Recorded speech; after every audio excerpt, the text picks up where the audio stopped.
गया। सहज भाव भावित जुगल करने लगे संवाद। उस समय श्रीराज किशोर जी की सुंदरता को देख करके श्री राम जी के हृदय में जब प्रेम उत्पन्न हुआ, तब राम जी महाराज उस प्रेम की अधिकता के कारण अपने छोटे भाई श्री लक्ष्मण जी से श्री राज किशोर जी के संदर्भ में कहने लगे। इस तरह से राम जी महाराज जनकपुर में आए, जनक राज जी का ताप मिटाए। मतलब श्री जनक जी महाराज ने तो धनुष यज्ञ की जो प्रतिज्ञा की थी, उस धनुष को तोड़कर श्री राज किशोर जी से संबंध स्थापित किया। पुनि बरात जनवा से आई, सहित तने मेरे दो भाई। यहाँ दशरथ जी महाराज के पास जब संदेश आ गया, तो दशरथ जी महाराज बरात लेकर के जनकपुर आते हैं। जनकपुर में जो कृत्य वेद विहित जो कर्म है, जो वेदों ने जो उसका वर्णन किया है, उस रीत से श्री सीताराम जी का विवाह होता है। फिर के बाद कोहबर की लीला होती है, और भाई पुनीत प्राण से प्यारी, वो कोहबर लीला में जो आनंद हुआ वो परम पुनीत मना, बड़ा पवित्र और प्राणों को तो देने वाला था। करत कलेव कर जब आए, होली उत्सव रात रचाई। कलेवा के लिए वो कोहबर कक्ष में आए थे। वहां कलेव करने के बाद होली की उत्सव लीला होती है। कहीं कहीं बीच बीच में कुछ प्रसंग चल जाते हैं। वो तो प्रातन संतन संज्ञा, संत लोग भी गए थे राम जी की बारात में, तो संत लोग आपस में एक दूसरे से राम जी की चर्चा करते थे। इस तरह से जब विदा का समय आया, तो सभी कोई ऐसा नहीं था जो अपने आप को सचेत मानता रहा, सभी बेहोश हो जाते हैं। इसके बाद अति पुनीत जननी हृदय आयो भाव प्रभाव, करम चाहता सीताराम विवाह। ये तरह की चर्चा क्या चल रही है, वहां की लीला चल रही है। उस लीला को भी माता जी ने देखा भी, और जब संतों के द्वारा सुना भी, तो उनके हृदय में यह आया कि इसी तरह का विवाह हम भी मनाएंगे। लेकिन माता जी के सामने समस्या यह है कि घर में गरीबी, किसी तरह से घर में काम चलता है, भोजन पानी की थोड़ा बहुत हो जाता था खेती से, नहीं तो प्राय कुछ न कुछ काम करके अपना उदर पोषण करती। भक्त संत करके कृपा आवे पौड़ी धाम, माता जी के कामना पूर्ण करें सिया राम। यहाँ जो राम जी बनते थे तिलकधारी जी महाराज, जिस दिन लीला अंतिम थी और जब उनकी विदाई होने लगी, तो समस्त परवाही के लोग आकर के चरणों में फूट फूट करके रोते हैं। जब कुछ शांति होती है, तो तिलकधारी जी महाराज ने हाथ जोड़ करके सभी भक्तों से और संतों से प्रार्थना करते हैं कि हमारी माता जी की कामना है कि ये समैया पौड़ी में जो होना है उसमें आप जो है पधारें, यह हमारी माता जी की कामना है। इस बात को सुनकर के सभी कोई बड़े प्रसन्न होते हैं और श्री सीताराम जी महाराज की जयकारा लगाते हैं और कहते हैं ऐसा ही उत्सव हो भैया जिसमें हमारा जो है हमें सुख प्राप्त होगा। श्री यदुवंश कहा हरताई वस्त्राभूषण सकल बताई, तो सब जाए आपके साथा, वो महोत्सव सुंदर ना था। इधर जो यदुवंश महाराज थे, यदुवंश पाठक जी थे, वो जानते थे कि माता जी की जो स्थिति है बड़ी गंभीर है, किसी तरह उधर पोषण चलता है। अब राम जी के इतने वस्त्र भूषण कहाँ मिलेंगे, और भी जो पात्र बनेंगे उनका और भी वस्त्र कहाँ मिलेंगे।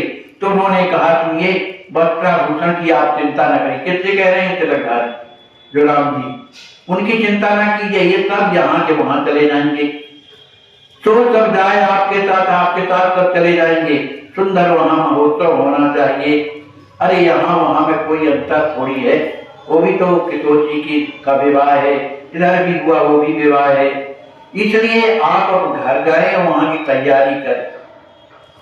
उनका अनुमोदन पा करके स्वामी जी सब संतों के चरणों में प्रणाम करके और प्रार्थना करते हैं कि अब आपकी भी उपस्थिति वहां रहे, ऐसा आशीर्वाद दीजिए। उनकी आज्ञा को लेकर के श्री राम जी महाराज अपने ग्राम पौड़ी को आते हैं। उन्हें बड़ा सुख हुआ, जाकर के माता जी के चरणों में प्रणाम करते हैं और वहां का जो सुख था, जो संतों को बुलाए थे प्रार्थना के द्वारा, वो सब संवाद माता जी को सुनाते। एक एक उपक्रम जुड़े छायो हृदय उलास, पतिव्रता अर्धांगिनी सुनता ही आई पास। ये सब बातें माता जी से हो रही थी कि अब अपने यहाँ सब सामान आ जाएगा, साधु संत आ जाएंगे, पात्र जो बनते हैं वो भी आ जाएंगे। इस बात को उनकी जो पत्नी जी थी, पत्नी श्याम कली जो थी, वो भी दूर आकर के बैठी सुनने के लिए। और जब उन्होंने सुना कि अब हमारे यहाँ भी किशोरी जी का विवाह मनाया जाएगा, तमैया होगी, तो उन्हें इतना आनंद हुआ, इतना आनंद हुआ कि उनके नेत्र जो है गीले होने लगे। इस तरह कहा सुनत पावन प्रियवाणी भय मगन सगरे प्राण। आपस में जब बात कर रहे थे, माता जी से कह रहे थे और स्वामी जी भी किस तरह से प्रबंध करना, ये करना वो करना, इस तरह से संपूर्ण रात व्यतीत हो गए। उत्साह है भगवान के विवाह के लिए। मैया कहीं तनिक तक जाई जीव करिए अवध सहाय। थोड़ी चिंता आ गई कि अपने घर में इस तरह का तो नहीं है कि हम सबकी सेवा करें। तो इस बात को सुन करके जो तिलकधारी से थोड़ी दुखी हुए कि कहां से व्यवस्था होगी, तो माता जी ने उनकी उस पीड़ा का अनुभव करके कहा, रे अपनी किशोर जी सब करेंगे बेटा, चिंता न करो दादू। इस तरह से जब कहा तो पंडित जी का जो मुखमंडल है अत्यंत प्रसन्न हो गया और उन्होंने कहा जिस तरह से होगा किशोरी जी का विवाह करना है।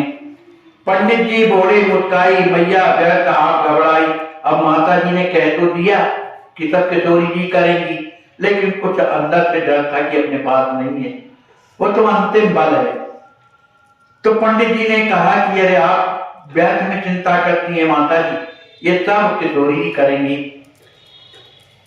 पात्र चयन करे पाठ सिखाओ, केवल सार श्रृंगार मंगाओ, सार संस्कृत मुनि जब बने आवे, रावण विधि पाठ सुना।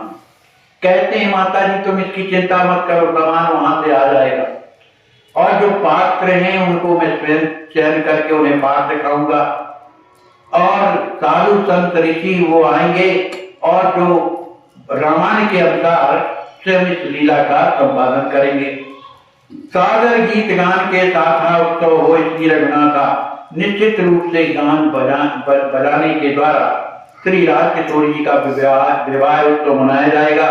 इस प्रकार अपनी माता को धीरज बंधा करके और स्वयं आनंद में डूबे हुए बड़े प्रेम उत्साह से कही अपनी बात, चर्चा करते प्यार की बीत गई बहुरा।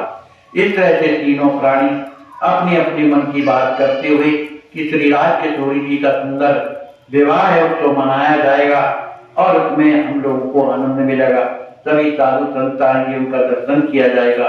इस तरह से तीनों के तीनों भगवान का विवाह उत्सव मनाने के लिए आनंद में भरे हुए।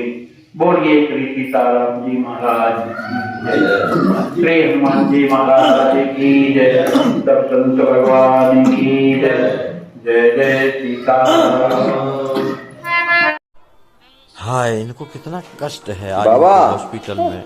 आपको ये लकवा मारा है, कितने दिन पहले मारा है? अपने को स्वयं इस जगह पे रख कर देखें, जब पैसा भी पास में ना हो और कोई अपना सहयोग करने वाला भी ना हो तो क्या होगा। आप